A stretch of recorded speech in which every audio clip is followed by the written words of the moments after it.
Então, olha só, a luz ela permeia a vida do homem durante, né, talvez a luz foi a primeira coisa criada em todo o universo e sempre permeou a vida do homem. Então, o homem ele depende totalmente da luz e por muito tempo ele não sabia nem explicar o que era a luz. E a primeira explicação que se tem registro do que era a luz vem lá da época dos gregos, através de Aristóteles. E o que os gregos, né, o Aristóteles, ele dizia a respeito da luz? Que dentro dos nossos olhos, né, isso aí até explica, imagine na época eles olhando isso, explica o brilho dos olhos. E o que existia dentro dos olhos era uma tênue, uma fraca chama. Os gregos, eles acreditavam que a luz emanava dos olhos, gente. Então, a luz emanava dos olhos. A luz era uma descarga lançada pelos olhos nos ambientes. Essa descarga era composta de partículas. Essas partículas se espalhavam pelo ambiente, tateavam os objetos, voltavam os olhos e levavam a informação do ambiente. Então, quer dizer, sempre que nós, naquela época, olhávamos para alguma coisa, imagine os gregos pensando nisso. Então, a luz, ela ia como uma descarga, com partículas lançadas no espaço, que tateavam tudo e traziam essa informação novamente para os olhos. E ali ocorre aquela interpretação do cérebro, do que está sendo visto. E os gregos, inclusive, eles tentavam explicar o escuro também pela ideia dessa chama muito tênue, de forma que eles colocavam que quando não enxergávamos nada no escuro, era porque essa tênue chama lançava essa descarga de partículas no espaço, só que essas partículas se dispersavam e elas não conseguiam trazer a informação do que havia no ambiente. Então, essa era a ideia dos gregos. Veja, aqui é importante perceber essa ideia dos olhos emanarem a luz. Enquanto que, já no século XI, nós temos ali o Al-Hazen, que ele, na verdade, era muçulmano, só que ele era, como era um cientista, um estudioso, ele já era conhecido também na Europa. E o Al-Hazen, ele traz a ideia de como funciona o olho humano. Não que necessariamente naquela época, é importante que não que necessariamente naquela época ele soubesse exatamente como funcionava o olho humano, mas ele traz uma ideia muito importante, que ele, naquela época ele viu que, ou acreditava, que a luz era uma reflexão que chegava aos olhos dos humanos.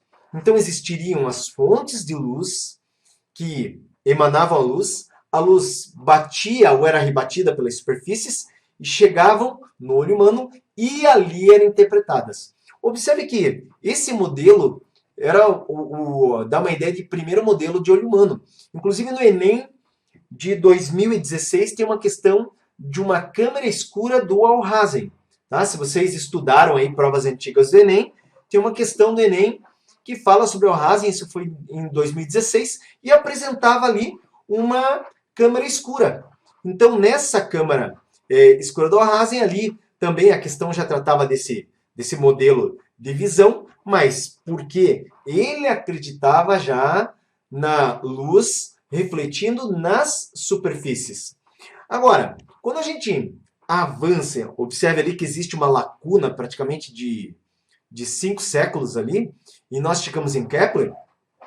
Kepler, ele era astrônomo, ele influenciou Isaac Newton, e justamente por suas observações astronômicas, o Kepler ele é responsável aí, né, pelas 3 leis que descrevem o movimento dos corpos celestes.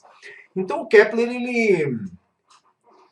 ele acreditava que a luz tivesse uma velocidade infinita. Nas suas observações então astronômicas, ele não foi um estudioso da luz, tá? Kepler não foi um estudioso da luz, mas ele acreditava na luz como tendo essa velocidade infinita.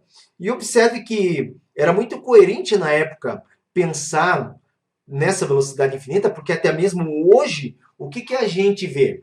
Nós vemos a luz ela surgir de forma instantânea em todos os lugares.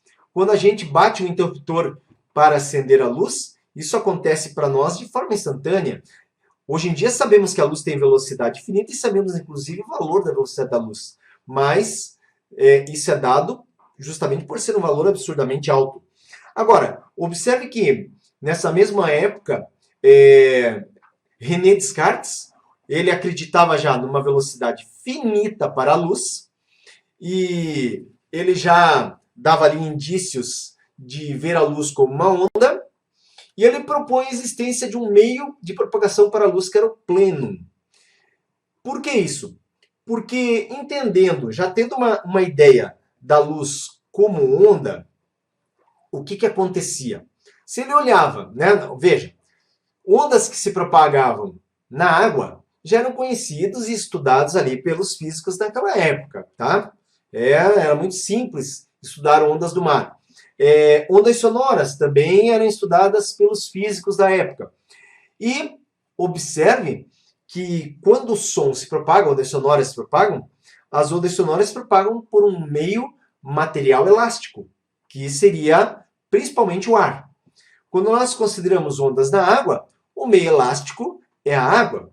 Então, Descartes, ele tinha uma ideia de que a luz tivesse uma velocidade finita, só que extremamente alta, e ele acreditava que deveria existir um meio de propagação para a luz. Essa ideia aqui talvez fosse um pouco absurda para a época, mas é uma ideia importante, porque ela vai retornar... Veja bem, essa ideia ela retorna na época de Maxwell. Maxwell, ele descobre a onda eletromagnética. Nós vamos falar daqui a pouquinho sobre o Maxwell. Mas, quando ele descobre a onda eletromagnética, ele propõe um meio para a propagação dessa onda eletromagnética, certo? Então, olha só. A partir de Descartes, nós entramos aqui, né? Foi quando vocês aí me avisaram que estava sem som, então estou retomando. Que o mundo ele conhece, então, a partir de uma certa época, a época de Isaac Newton, a época de Christian Huygens e de Robert Hooke. Então, ele fica conhecendo aqui, né, um embate da luz como sendo partícula ou onda, onde os cientistas, existia uma corrente que acreditava na luz como partícula e uma corrente que acreditava na luz como sendo onda. Então, o Isaac Newton, que era o mais famoso dos três, ele defendia uma teoria corpuscular para a luz. Ou seja, ele dizia que a luz era partícula. E, no caso, o Christian Huygens e o Robert Hooke, eles acreditavam na luz se propagando como onda. Tá? E aí, na verdade, pensando para a época, as teorias eram convincentes. O que o Isaac Newton explicava era convincente. O que Christian Huygens também explicava era convincente. Mas o problema é que o Isaac Newton ele tinha muito mais fama do que Christian Huygens e de Robert Hooke.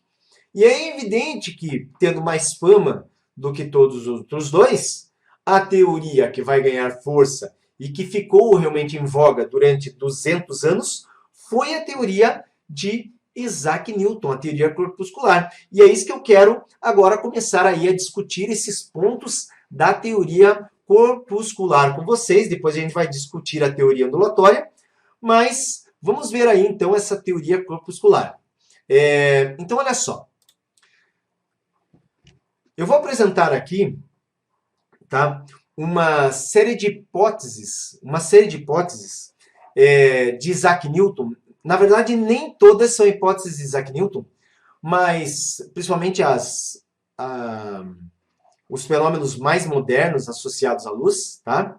Mas tem uma série de hipóteses aqui do Isaac Newton a respeito da luz. Por que hipóteses? Porque simplesmente eles não tinham como comprovar o que eles estavam falando em função dos recursos da época para poder fazer aí essas medidas. Então eram suposições. Mas eu digo para vocês que muitas dessas suposições bastante convincentes. Então olha só, a primeira, Newton inclusive apresenta essa obra lá em 1704, ele propõe a primeira teoria científica sobre a natureza da luz. E essa teoria falava a respeito da dispersão da luz. Então, olha só, nós sabemos que quando nós decidimos luz branca num prisma, essa luz ela sofre dispersão. Então, observe aqui, no lado esquerdo está chegando a luz branca, a luz atravessa o prisma, que é um meio transparente, e no outro lado do prisma, nós temos ali o espectro luminoso, a luz, então, ela sofreu essa dispersão. Agora, olha só, o Isaac Newton, ele, então, tinha uma proposta de que a luz era formada por corpúsculos, certo? De que a luz era formada por corpúsculos. E aí, nessa teoria, gente, eu só estou aqui pegando a minha mesa digital para eu poder aqui fazer umas anotações, tá? Então, o negócio é o seguinte, olha só. Quando as partículas de luz elas chegavam no prisma, elas estavam todas misturadas. Mas quando elas atravessavam esse meio transparente, essas partículas de luz elas eram separadas por tamanhos. E no caso, então, seria uma ideia aqui, né, de nós termos aqui a luz vermelha como partículas de um determinado tamanho, que nós enxergávamos como vermelho, né? As partículas azuis já um outro tamanho, e a gente enxerga como azul, e assim por diante. Então, quer dizer, veja, é uma coisa bem convincente, uma hipótese bem convincente para a época, porque a luz, sendo formada por corpúsculos, e quando passa pelo meio transparente, que seria, no caso, o prisma, esses corpúsculos, né, eles são separados por tamanho, isso formaria o espectro. Então era assim que Newton explicava a dispersão da luz. Eu vou fazer aqui agora várias explicações que vão defender a natureza corpuscular da luz. Essa foi a primeira. E daí, na sequência, a gente vai ver qual é a defesa para a natureza ondulatória da luz. Então, olha só. Quais seriam as explicações para o modelo corpuscular? Bom, a ideia da propagação retilínea da luz. Veja que o modelo de partículas da luz, ele explica com muita facilidade formação de sombra e penumbra. E por que isso? Porque o Newton, nessa época, ele acreditava que a velocidade dessas partículas era extremamente alta. E o que se conhecia na época? Que os corpos eles eram afetados pela gravidade. Então, todos os corpos são afetados pela gravidade. Mas os corpos sendo afetados pela gravidade, o que acontecia? No caso, a gente sabe que um corpo afetado pela gravidade, ele cai. Então, se nós temos aqui um corpo que se propaga livremente pelo espaço, o que acontece? A trajetória desse corpo, por causa da ação da gravidade, seria esse tipo de trajetória. Mas o Newton explicava que a luz, ela tendo uma velocidade muito alta, não daria tempo de ser afetada pela gravidade. Ela apresentaria uma trajetória praticamente retilínea. Então, por isso, nós teríamos a sombra e a penumbra sendo formado, porque a luz não conseguiria passar pelos objetos opacos, e no caso, esses objetos opacos, obstruindo a passagem da luz, faria aí, no caso, as sombras e penumbras, tá? Uma outra ideia explicada por Newton era a independência dos raios luminosos, porque eles viam que quando um raio luminoso era cruzado com outro raio luminoso, esses raios eles passavam entre si como se nada tivesse acontecendo. E Newton explicou que essas partículas elas tinham um tamanho tão pequeno, que era muito improvável que ocorresse colisão entre elas, gerando desvios. Então, quer dizer, o tamanho sendo muito reduzido para essas partículas, haveria muito espaço entre elas, e elas passariam umas pelas outras, e o número de colisões praticamente seria desprezível, tá? E isso justifica a independência dos raios luminosos. Uma outra explicação que nós temos aqui seria para a reflexão. A reflexão da luz, ela ocorreria, no caso, quando nós temos a luz incidindo em um espelho, o que nós conhecemos? Nós já tivemos a live sobre espelhos, né? O espelho, existe uma lei, que é a lei da reflexão, que o ângulo de incidência da luz é igual ao ângulo de, no caso, reflexão. Mas observe que se nós acreditamos, né, o Newton acreditava que a luz era composta de partículas. Quando nós olhamos um corpo, por exemplo, de uma mesa de bilhar, está aqui a imagem pequenininha, né, vou até aumentar um pouquinho essa imagem, olha só o que acontece. Tá? O que acontece aqui? Observe que nós temos a bolinha batendo na mesa, ela é lançada, por exemplo, ela bate aqui, ela sofre reflexão, bate na outra parede, sofre reflexão, e nós temos um ângulo de incidência igual a um ângulo de reflexão. Então, veja, se a luz era formada de partículas, essas partículas, quando batessem numa superfície, simplesmente seriam ricocheteadas nessa superfície. Então, era a explicação aí simples que Newton dava. Bom, nós temos a questão da intensidade luminosa também, onde a intensidade luminosa explica que quando nós consideramos, por exemplo, a chama de uma vela, os corpúsculos de luz, eles, no caso, se propagam pelo espaço. Mas, se nós pensarmos mais próximo de uma vela, nós temos uma área superficial menor. E esses corpúsculos, então, quando se propagam pelo espaço, dentro dessa área, eles estão mais próximos. Então, nós teríamos maior intensidade luminosa por causa da proximidade dos corpúsculos de luz.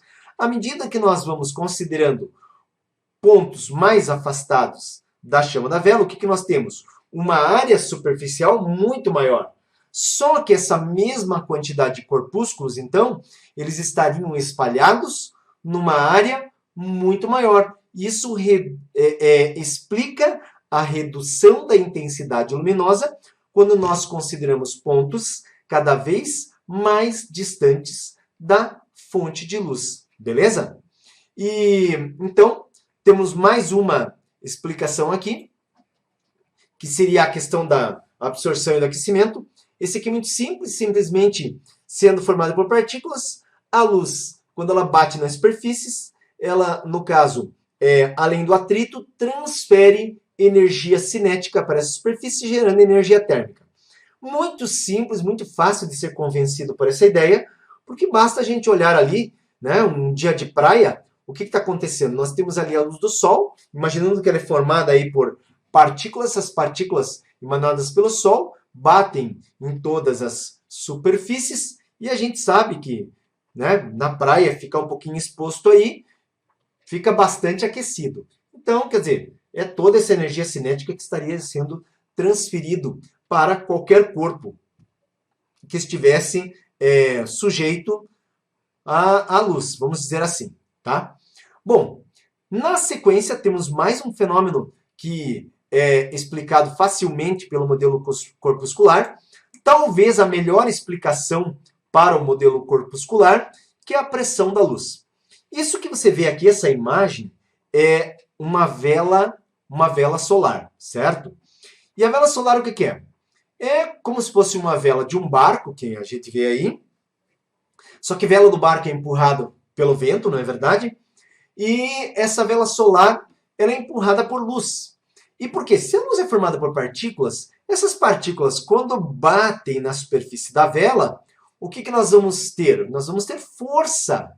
Força, né? É como dois corpos batendo no outro. Então, terceira lei de Newton. Um exerce força no outro. Existe ali, então, quando um faz ação, o outro tem a reação. Então, essas partículas de luz, elas batem, colidem contra aqui a superfície da vela. Nós podemos considerar que existe uma pressão. Ah, mas por que uma pressão, professor? Porque pressão, o que que é? Força dividido por área. Se existe uma interação entre as partículas e a superfície da vela, então nós temos força sobre área, logo nós temos pressão. E essa força exercida seria, então, a força que faz com que a vela entre em movimento. Então, o impacto dos corpúsculos com a superfície vai fornecer aí a força que movimenta essa vela solar. E seria a melhor evidência da natureza corpuscular da luz. Por quê? Porque imagine uma situação dessas como inclusive isso aqui é um problema para o modelo ondulatório. Como que ondas poderiam explicar a pressão da luz, certo? Então, olha só. Agora vai começar a complicação, gente. Até a pressão da luz era beleza o modelo corpuscular. Muito bom mesmo. Mas os problemas começam agora com o próximo fenômeno, que é o fenômeno da refração da luz. A refração da luz, explicada através de partículas, levou Newton a um erro, tá? Levou Newton a um erro. Então, olha só, Newton acreditava que o aumento da velocidade dos corpúsculos os faziam se aproximar da reta normal, tá?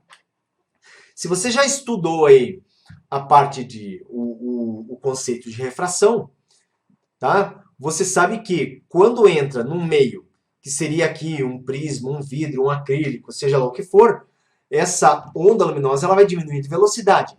Newton acreditava que o aumento da velocidade dos corpúsculos os fazia se aproximar da reta normal. Deixa eu explicar por que Newton acreditava nisso, o que Newton, na época, tentou explicar para a refração. Newton acreditava, por exemplo, esse raio de luz ele se propaga pelo ar. Então, Newton considerava partículas de ar. Então, aqui, ó, em azul, nós temos partículas de ar. Eu vou colocar aqui algumas partículas. Tá? Aqui eu tenho, vou colocar em preto, a separação entre os meios. Então, quando a partícula de luz... Deixa eu pegar aqui, ó, em verde, a partícula de luz. Não, em vermelho. Vamos pegar em vermelho. Quando a partícula de luz ela passava aqui, essa partícula está vindo aqui, ó, nessa direção. Esse aqui é o movimento dela. Beleza?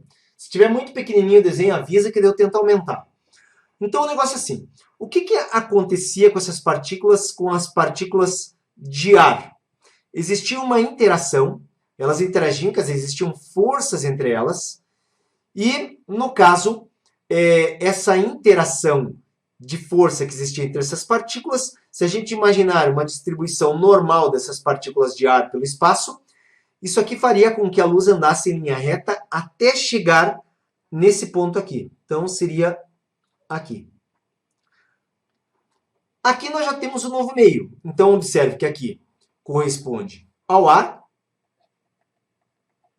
E aqui, por exemplo, é o vidro, tá? Que é o novo meio. No vidro, o que vai acontecer? As partículas estariam mais próximas, certo? Então, eu vou colocar em verde aqui. No vidro, essas partículas estariam mais próximas.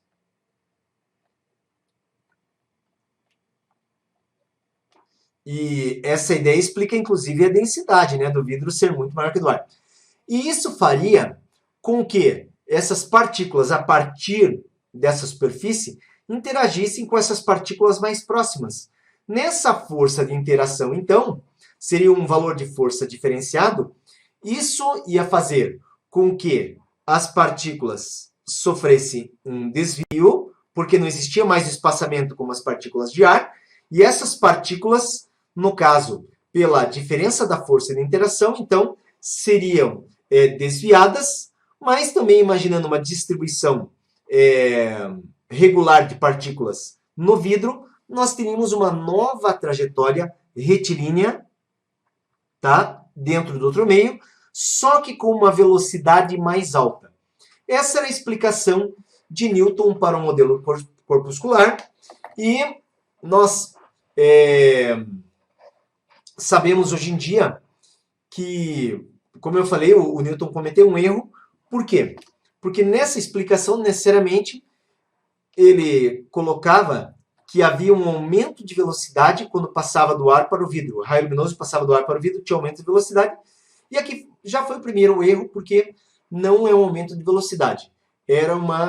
Na realidade, o que nós conhecemos é uma diminuição da velocidade, certo? Então foi a primeira dificuldade para o modelo corpuscular. Uma outra dificuldade para o modelo corpuscular é o fenômeno da polarização de luz. Gente, vocês por acaso assistiram aquela série Vikings? Quem assistiu, dá um assistir aí ou não, né? Aquela série Vikings, ela apresenta, acho que é no primeiro capítulo, apresenta ali os dois irmãos e eles olham, tá? Eles saem da cabana e eles olham através dessa pedra que é a calcita. A calcita faz a polarização da luz de forma que eles, no caso, vou contar um pouquinho da história bem rapidinho aqui, eles, no caso, os vikings, eles queriam conquistar novas terras e o grande problema era que, uma vez que eles entravam no mar, se eles se afastassem da costa e perdessem o contato visual com a costa, e, no caso, o tempo estivesse completamente nublado, o que poderia acontecer por dias seguidos, eles simplesmente ficariam perdidos, ficariam à deriva no mar. Então essa é uma dificuldade muito grande.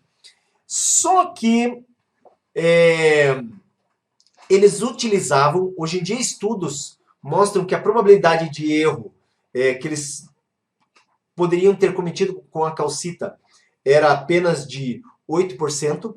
Então, estatisticamente, a ideia é saber se esses 8% eram prejudiciais para as navegações ou não, pelo menos para as navegações que eles realizavam.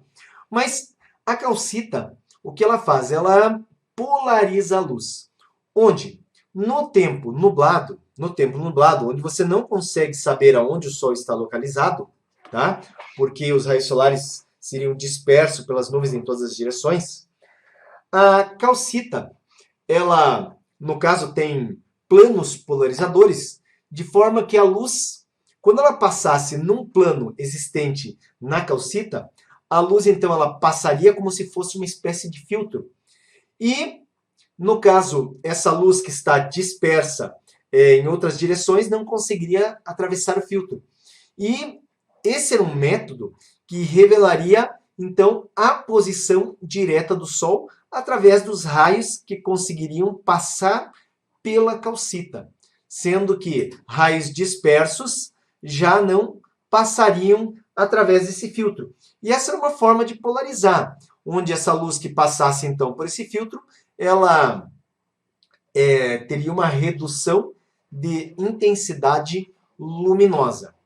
O Newton, ele, nessa época, para explicar, né, como que os corpúsculos poderiam passar, então, por um polarizador, ele explica que essas partículas tinham um lado, e só esses lados que fossem alinhados com o filtro seriam capazes de receber uma nova orientação ao passar por dentro da calcita. Então, era assim que ele explicava a polarização da luz. Então, mas isso era, digamos assim, um modelo bem difícil, porque imagine a hipótese de você já dizer que a luz era corpuscular, tá? Ninguém via a luz, então não sabia se realmente se ela era formada de partículas, de corpúsculo, e ainda afirmar que esses corpúsculos tinham lados que se alinhavam com filtros. Aí era um pouquinho complicado, né? E isso criou uma dificuldade para o modelo corpuscular. Também existe um outro fenômeno aqui bastante complicado, que é o fenômeno da difração.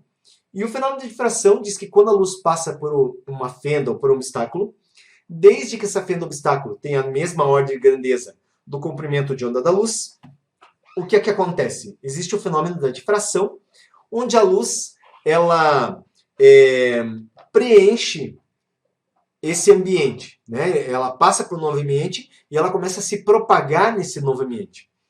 E a difração da luz, quando, né, no experimento, a gente ilumina uma lâmina de barbear por laser, o que nós obtemos, tá, é essa figura de difração.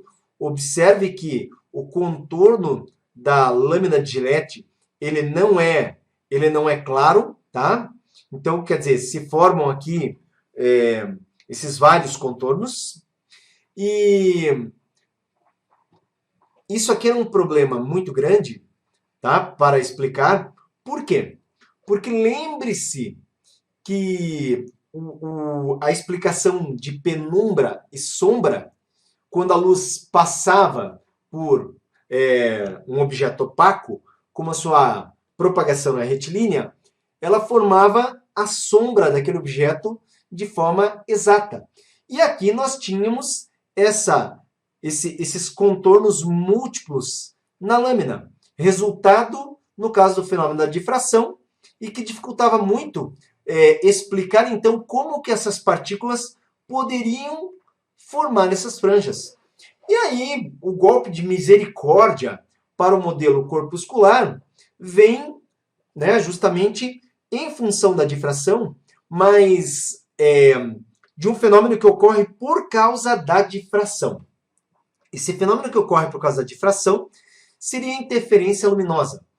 Então, observe que os físicos, nessa época, eles sabiam que quando ondas se propagavam e passavam por duas fendas, essas ondas elas começavam a se interferir depois das fendas, e no caso,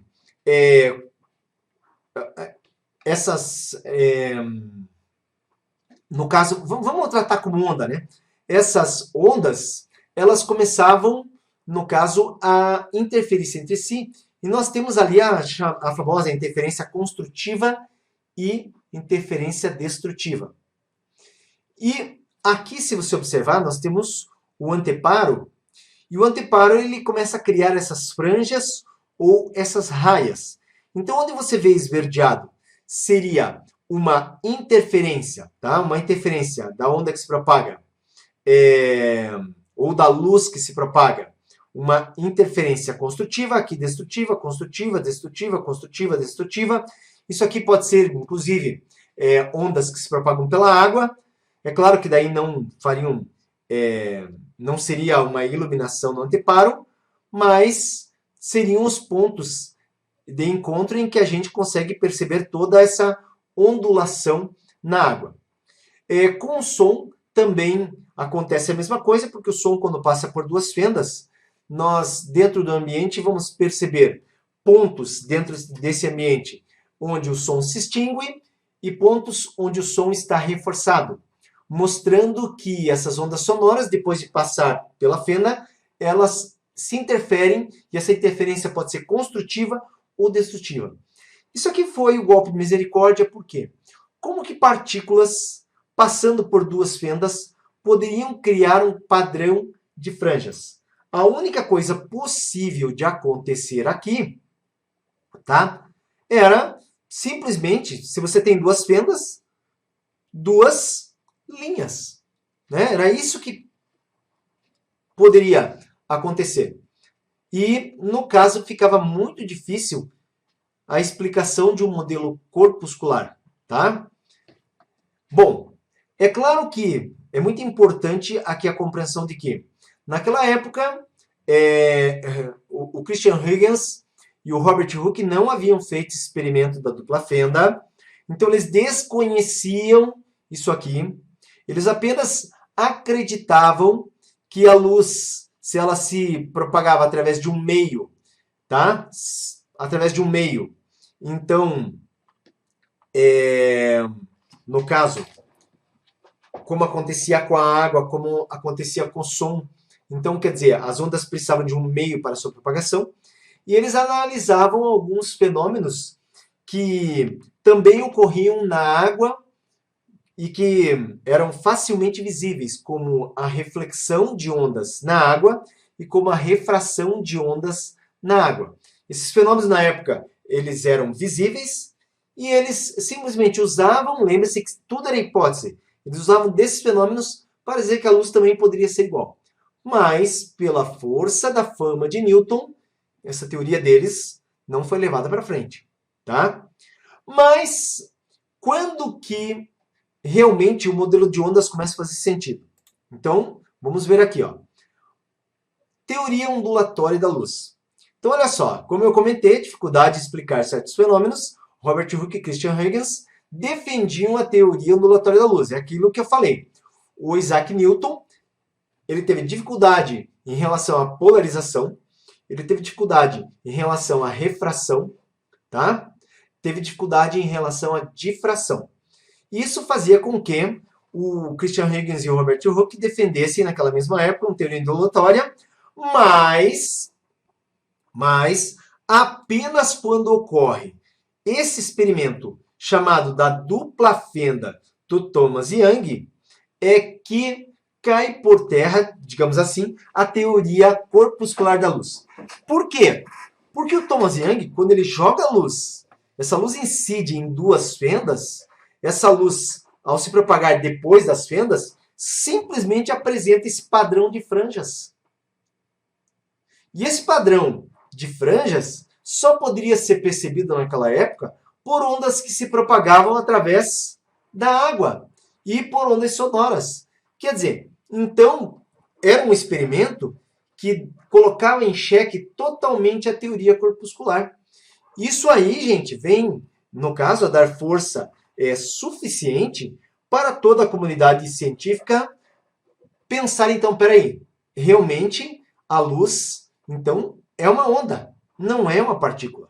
Então, observe que o que esse experimento faz? Ele quebra toda uma corrente, que ali, é claro que tinha um ícone, o Newton, defendendo a teoria corpuscular, mas que os corpúsculos simplesmente não poderiam apresentar esse padrão, pelo menos para aquela época, no século XIX, apresentado aí no experimento de Thomas Young. Bom, o que vem dar mais força ainda ao modelo de onda foi quando o Maxwell ele apresenta a sua teoria da onda eletromagnética. A onda eletromagnética, na verdade, ela já tem antes do Maxwell, o Michael Faraday ele tentou explicar a onda eletromagnética, mas a teoria ficou, ela tinha pontos muito soltos nessa explicação. Então, o Faraday ele até acreditava que uma carga elétrica gerava um campo eletromagnético, mas ele não conseguia explicar esse campo. Bom, como que uma onda eletromagnética ela é gerada? Uma onda eletromagnética ela é gerada quando nós temos uma carga elétrica em movimento.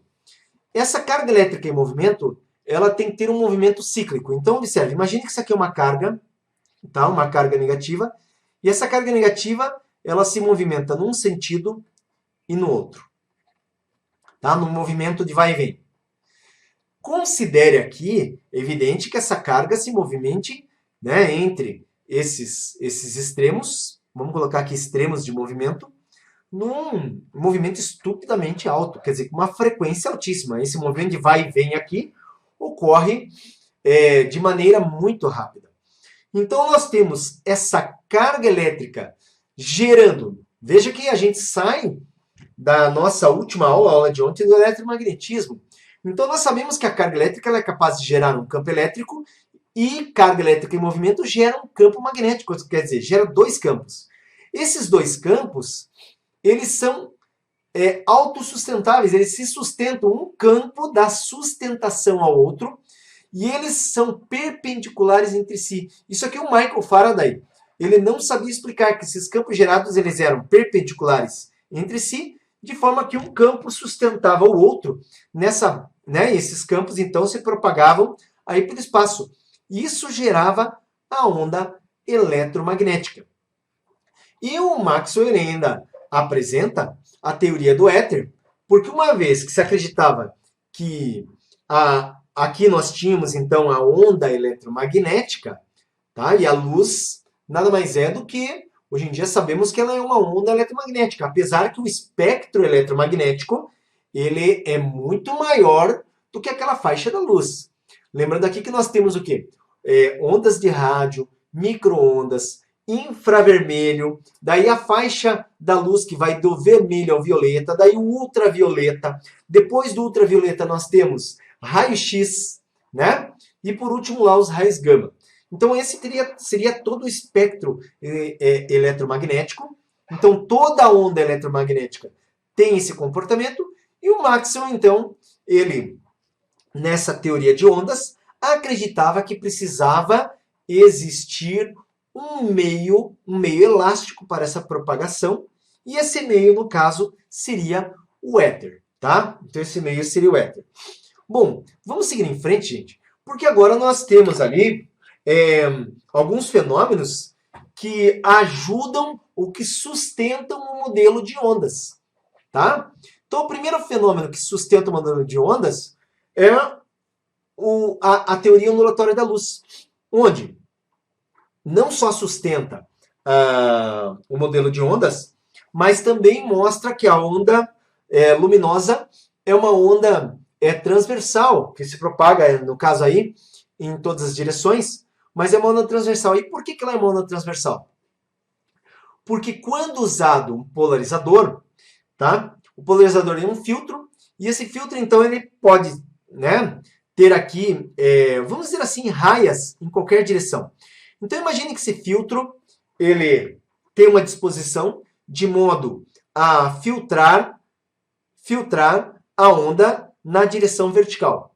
Então quando nós temos uma onda, e essa figurinha, eu não sei se ela aqui está pequenininha, mas ela mostra setinha em todas as direções, tá? Isso aqui seria então o nosso modelo de onda que se propaga, no caso, em todas as direções, mas que é uma onda transversal. Essa onda transversal, quando ela chega no filtro, o filtro apresenta uma única direção, ele filtra numa única direção. E o que acontece? Então nós temos aqui, se o filtro é vertical, nós temos que aquela parte da onda vertical passa pelo filtro. Se o filtro é horizontal, aquela parte da onda horizontal é que passa pelo filtro. Então observe que esse filtro ele pode ser, né? Imagina que você pega o filtro, você pode rotacionar esse filtro aí em qualquer direção. E na direção que você coloca, naquela direção em específico, nós teríamos a filtragem de modo que a parte da onda que se propaga naquela direção é a que passa. Isso implica numa redução da intensidade luminosa. É por isso, por exemplo, que o que é um óculos de sol? Um óculos de sol tem função do quê? De reduzir a intensidade luminosa. E por que um óculos de sol reduz a intensidade luminosa? Porque ele é um polarizador. E se ele é um polarizador, o que ele faz? Ele pega a luz, que está se propagando aí por todo o espaço, e ele deixa passar apenas a parte da onda que se propaga na mesma direção do filtro polarizador da lente desse óculos de sol. Eu não sei se você já fez esse experimento, mas te convido a fazer esse experimento. Você pode fazer isso utilizando... se você tiver um óculos de sol em casa, você pode fazer isso. Né? Um óculos de sol velho. Ou se você tiver dois óculos de sol, simplesmente pegue as lentes de dois óculos, ou se você tiver um que já está quebrado e velho, pega as lentes e começa a mudar da posição, né? Aponta uma lente para o sol e depois coloca outra lente na frente e começa a mudar a posição dessas lentes. Bem devagarzinho, você vai ver que à medida que você vai mudando a posição dessas lentes, vai alterando a intensidade luminosa que passa pelas lentes, até uma hora que não passa absolutamente nada de intensidade luminosa por essas lentes para uma determinada combinação entre elas. Então, a polarização explicava muito bem a teoria ondulatória da luz. Tá? Então, aqui deixava bem claro, ou reforçava bastante, que a luz, então, seria uma onda. Bom, aqui uma dificuldade agora para o modelo ondulatório é a pressão luminosa, justamente porque como que a onda vai exercer força sobre uma superfície? Simplesmente aqui não tinha explicação, gente. Não tem explicação por quê? Porque os cientistas, até aquela época, nunca tinham descrito né, nenhum único caso de onda exercendo força sobre uma superfície qualquer. Então, quer dizer, a questão da pressão luminosa simplesmente não era explicada, não tinha como explicar por um modelo ondulatório. Uma experiência, eu vou dizer recente, mas não é tão recente assim, né? O efeito fotoelétrico também ele não poderia ser explicado de forma nenhuma por um modelo ondulatório. Por quê? Porque o efeito fotoelétrico, o que a gente faz? A gente incide luz sobre uma superfície e quando a gente incide luz sobre essa superfície, nós arrancamos partículas dessa superfície que são elétrons. Ah, como que eu vejo isso? Você incide luz sobre a superfície e simplesmente faíscas saltam dessa superfície, tá? É claro que aqui nós temos compostos metálicos que vão reagir isso aí, não é qualquer superfície. Ah, vai jogar luz na madeira, vai ter que sair faísca da madeira. Não é nada disso, tá? Então, aqui, essa superfície, ela poderia ser de sódio, ela poderia ser de prata, de cobalto, outros materiais aí, né? E lançando luz sobre essa superfície. E também eu vou mostrar, principalmente na live de amanhã, tá? Na live de amanhã, que conforme o tipo de luz que a gente lança, nós temos um resultado. Mas aqui eu quero que você entenda que, pensando no modelo ondulatório, se a luz na forma de onda chega sobre a superfície, é impossível nós arrancarmos partículas dessa superfície pela incidência de ondas. Então, esse aqui era um modelo que criava dificuldades para o modelo ondulatório. Colocava em xeque a questão da luz ser uma onda. Bom, nesse efeito fotoelétrico, então, observe que ele foi descoberto por acaso, tá? Foi em 1887, ali pelo Henrik Hertz. E o Henrik Hertz, ele realizava um experimento, gente, de eletromagnetismo, em que ele tinha aqui um tubo de vácuo e ele tinha essas placas aqui bem próximas, tá? Bem próximas. São placas condutoras metálicas. E ele alimentava com uma força eletromotriz e, em função dessas placas estarem próximas, ele estava fazendo medidas ali eletromagnéticas. Só que, pelo menos o que a história conta, é que ele estava com dificuldade ali para enxergar, né, o que estava acontecendo por causa do fenômeno que ele estava interessado ali em estudar, e ele resolve iluminar. E quando ele ilumina, acontece uma coisa muito curiosa, que ele joga a luz sobre uma das placas e ele percebe faíscas imediatamente pulando para outra placa. Aí, a primeira ideia que ele teve foi, pô, essa luz aí está atrapalhando o meu experimento.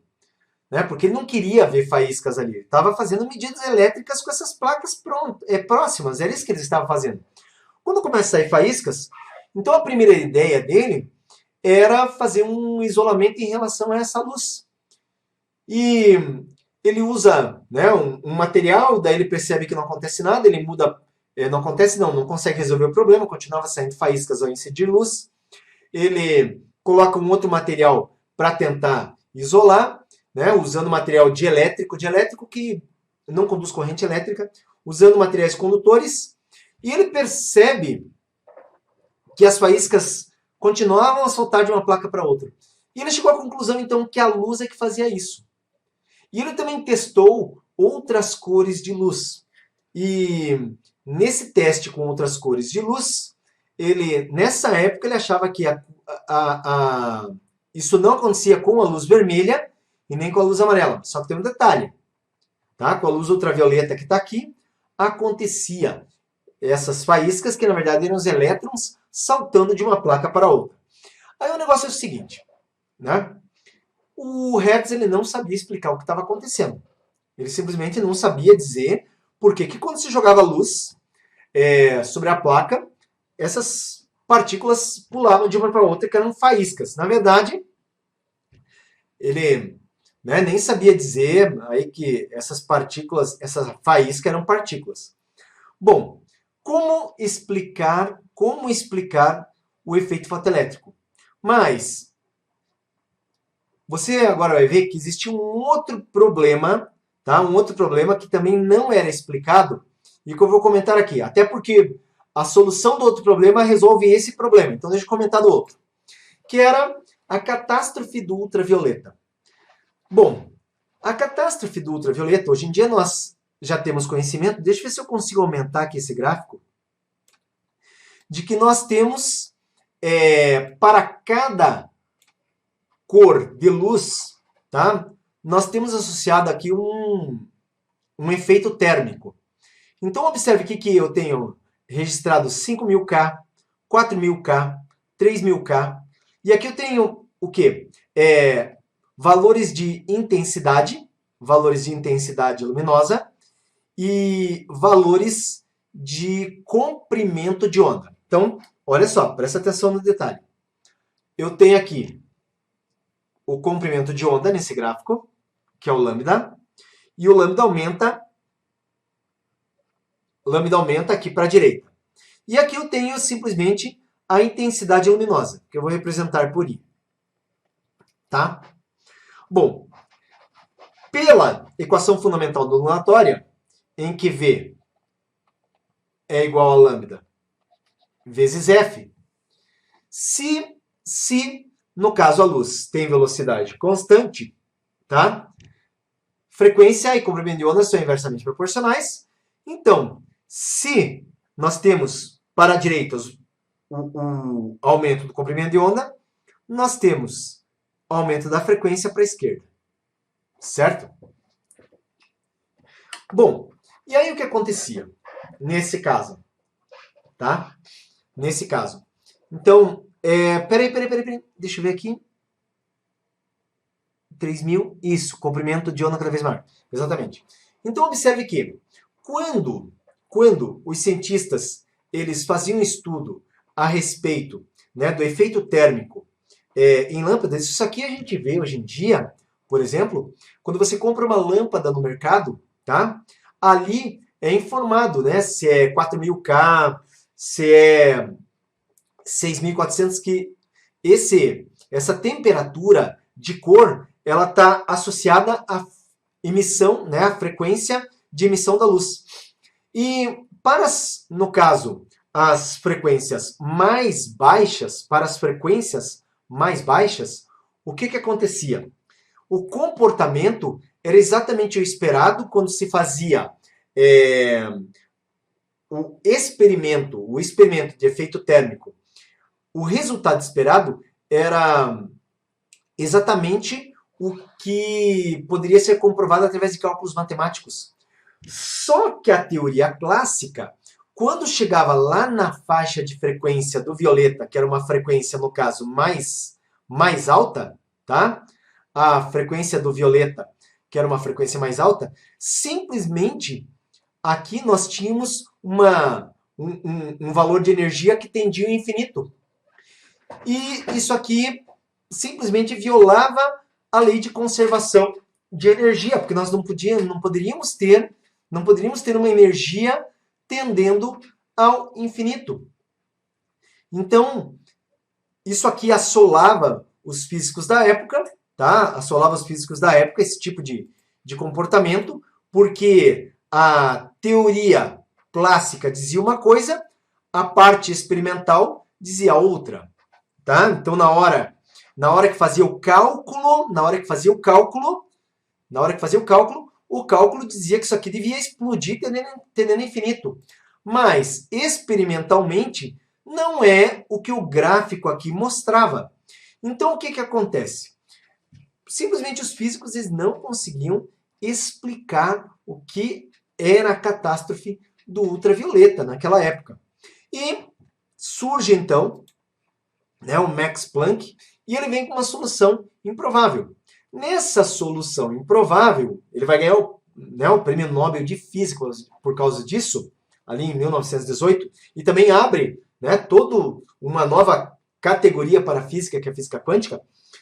Ele faz uma proposta de que a luz ela não podia ser emitida de forma contínua. Ela tinha que ser emitida em pacotes discretos.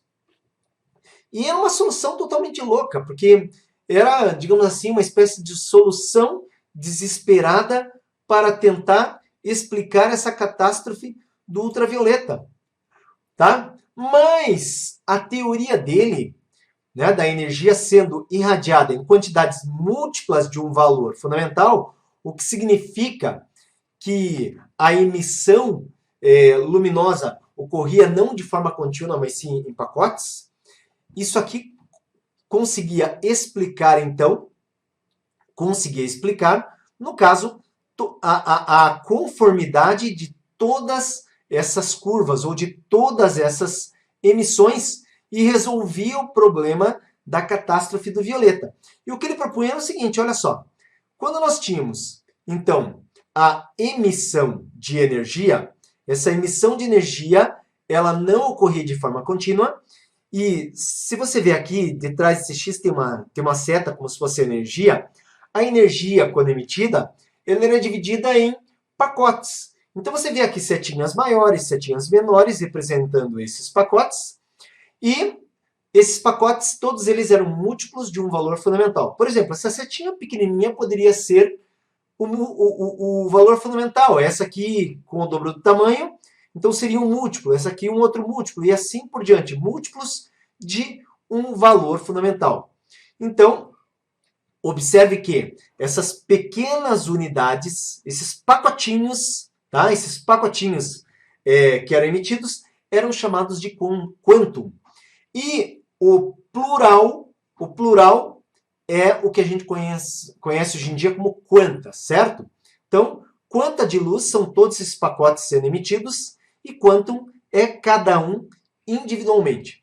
Então, olha só, nesse caso, o Planck ele propõe uma equação que permite calcular quanto de energia nós temos em cada um desses pacotinhos. Observe que a energia, então, seria dado por H, que é a constante de Planck, multiplicado pela frequência. Isso aqui, então, gente, como foi falado, resolvia totalmente a questão da catástrofe do ultravioleta, porque para saber a quantidade de energia que deveria ter um pico máximo, como ocorria aqui mostrando no gráfico, para todas as demais, certo? Então aqui nós tínhamos a intensidade de energia para uma frequência específica. Observe que nós tínhamos aqui sempre um pico nesses gráficos. Mas quando chegar no ultravioleta, isso aqui tendia lá, explodia para o infinito. E dessa forma, não. Dessa forma, essa equação mostra que quando nós pegamos a constante de Planck e multiplicamos aqui, no caso, pela frequência do violeta, né, o que nós tínhamos seria, então, a energia específica para a radiação violeta. E essa constante de Planck, então, que ele descobre, tem esse valor 6,63 vezes 10 a menos 34 joules vezes segundos, a constante de Planck, certo? Então, olha só. Voltando ao efeito fotoelétrico, quem consegue explicar o efeito fotoelétrico foi Albert Einstein, e, é claro, utilizando já a teoria de Max Planck. Só que o Einstein, tá? Ele é o cara que, digamos assim, conseguiu ligar as peças do quebra-cabeça. Porque ele simplesmente fez uso de teorias na época que eram, né, desconexas, digamos assim, para explicar. Então, o Einstein ele considerou o seguinte, o Einstein ele sugere que quando a luz, né, aqui ó, quando a luz, vamos colocar o azul aqui que está mais perto do ultravioleta, quando a luz ela incide sobre a placa, essa luz ela traz o quantum, né, os quântons, tá? Que ele chama de fótons. E esses fótons, então eles contêm o que? Quantidades discretas de energia. E o Einstein diz que quando um fóton ele atinge a placa metálica, esse fóton arranca um elétron que salta para a placa que está no outro lado. E cada fóton que atinge a placa faz o salto para outra placa. Então, quer dizer, um fóton para um elétron que pula. Esse elétron que pula é chamado de fóton-elétron. Então, ele considerava, né, nas suas palavras lá, como a luz sendo uma metralhadora metralhando a placa, onde cada balinha que chegava aqui seria um fóton e arrancaria um fotoelétron. E esse fotoelétron, então, no caso, ia formar uma corrente elétrica através do circuito elétrico, que nós temos aplicação para isso hoje em dia. Mas você vai ver na live de amanhã, tá? Não vou explicar isso aí na live de hoje, porque aqui, nesse momento, eu estou querendo apenas mostrar aí o modelo de propagação de luz como sendo corpuscular ou como onda. E nós estamos, nesse momento, mostrando que o efeito fotoelétrico coloca uma dificuldade para o modelo de onda. Tá? Então, qual foi, na verdade, aqui a grande sacada de Einstein? O Einstein, gente, ele percebeu que a luz tem um comportamento dúbio. A luz ela pode se comportar tanto quanto onda, tanto quanto partícula. E esse, né, é o detalhe que até aquela época ninguém tinha percebido. Isaac Newton defendia uma teoria corpuscular que já havia começado lá, né, com os nossos queridos gregos. Aí o Christian Huygens, o Robert Hooke, o Thomas Young, o Maxwell defendiam um modelo ondulatório. E com o efeito fotoelétrico, o Einstein explica o efeito fotoelétrico, né, com uma simplicidade muito grande, mas que para a época foi... nossa! Né? Ele junta as peças quebra-cabeça, explica o efeito fotoelétrico, e para explicar o efeito fotoelétrico, ali explica, né? Então, os fótons como um comportamento de partícula, mas o Einstein, então, ele chega aqui, né, na ideia de que a luz pode se comportar tanto quanto onda, tanto quanto partícula. No experimento da fenda dupla, o comportamento é como onda, não é como partícula. E no experimento do efeito fotoelétrico, o comportamento é de partícula que arrancam fotoelétrons, que seriam também partículas. Então, essa foi a explicação de Einstein. Amanhã a gente se aprofunda no efeito fotoelétrico, a gente vê em detalhes aí, tá? Bom, beleza, né? Nós poderíamos estar acabando aqui, mas tem um detalhe. Tem uma outra coisa que aconteceu, que foi de uma genialidade incrível, tá? Apresentado por esse cara aqui com cara de maluco, Louis de Broglie. O Louis de Broglie, ele apresenta na sua tese de mestrado, né, a seguinte ideia. Olha, se a luz ela pode se comportar como onda e partícula, dependendo da situação, a matéria poderia se comportar como onda e partícula também.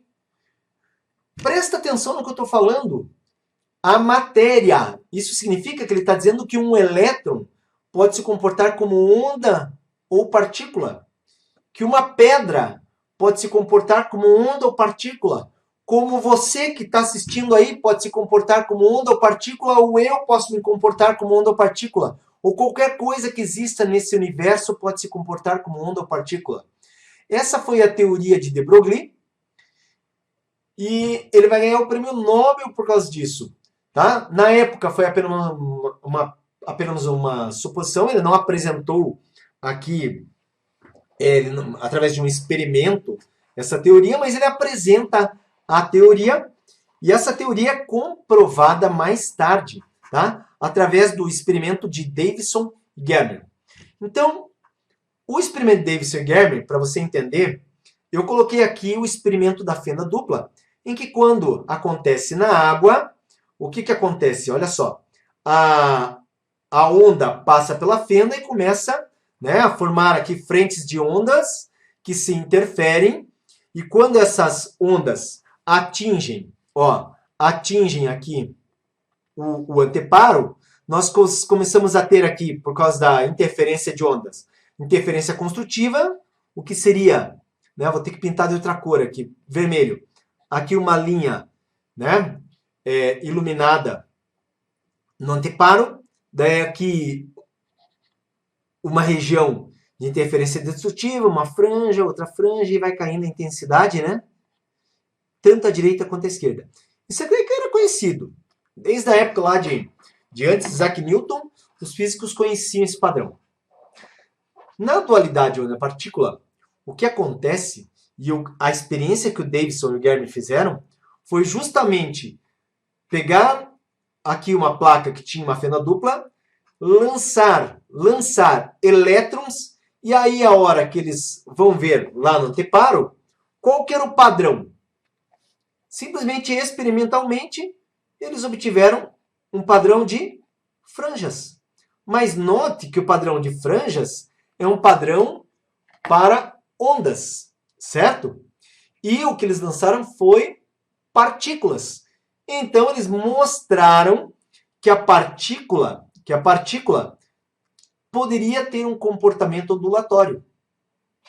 Bom, a comunidade científica na época não ficou muito convencida disso aí, porque eles imaginaram, mas espera aí, pode ter acontecido dos elétrons, quando lançados, eles, né, uma quantidade muito grande de elétrons, eles começavam a colidir entre eles, interagir entre eles, de forma a ter desvio e formar esse padrão atrás da fenda, né, por interação entre os próprios elétrons. Aí os caras têm uma ideia, que é o seguinte, vamos então testar isso jogando apenas um elétron por vez e demorando aí, né, um bom intervalo de tempo entre um lançamento e outro. Esse intervalo de tempo que eles diziam era o seguinte, o suficiente para lançar um elétron, ele chegar até a tela, para daí lançar o próximo. E aí acontece uma coisa totalmente inesperada, porque depois de uma hora, por exemplo, lançando ali elétrons, existia na tela um padrão de franjas. Agora, gente, explica uma coisa. Como que jogando um elétron por vez, que seria uma partícula, como que jogando um elétron por vez, que seria uma partícula, poderia formar esse padrão de franjas aqui na tela? Né? Muito doido isso aí. Então, a explicação é que o elétron, ele, no caso, passaria, quando se aproxima da fenda, a ter um comportamento de ondas, tá? Ele se divide, então, em duas ondas. Essas ondas atravessam a fenda, interagem entre si e atingem a tela. Então, observe que essa partícula, quando se aproximou da fenda, passou a ter um comportamento ondulatório, né? Comportamento ondulatório, e deixou essa impressão de franjas na tela. E isso aqui foi obtido experimentalmente. O de Broglie tinha apenas colocado, né? Isso na época sem provar, mas foi o suficiente para que ele ganhasse aí o prêmio Nobel. Então, o que fica aqui, né, de importante seria justamente essa genialidade, tanto do Einstein quanto do de Broglie, se a gente for olhar, que o Einstein ele pega um problema que existia na época, né, da teoria da luz ser onda ou ser partícula, e ele consegue mostrar, quando ele explica o efeito fotoelétrico, que eram os dois. O de Broglie, a partir disso, né, traz uma coisa totalmente inusitada, colocando que a matéria poderia ter esse comportamento. Ora ser onda, ora ser partícula.